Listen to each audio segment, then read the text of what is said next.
جماعة التاب بتاع on this day اللي بيجي على تيك توك ده حاجة very tricky. أنا بقالي على السوشيال ميديا 6 سنين، فأنا جالي on this day من سنة، من سنتين، من 3، من 4، من 5، من 6. حاسة إني بتفرج على PowerPoint presentation وأنا بالراحة I'm losing passion in life، وأنا بفقد الشغف كده بالراحة. شايفة فيديوهات واحدة واحدة ورا التانية. كان في شغف راح فين الشغف؟ مش عارفة عارفين ولا لأ، بس أنا بقيت مدرسة والستودنتس بتوعي لقيت فيديو وانا بقول الستودنتس بتوعي عندهم امتحان بكره، ماشي. لقيت فيديو بيقول كده من سنتين بالظبط. ساعتها كنت معيده والستودنتس بتوعي كان عندهم 20 سنه.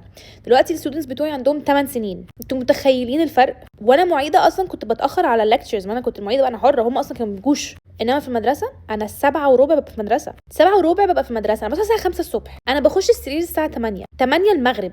مين انا مين؟ معرفش، ما بقتش عارفه انا مين. هل هكمل؟ هل الستودنتس هيجيبوا اخري؟ ابقوا معانا عشان تعرفوا. راح فين الشغف؟ حد يقول لي.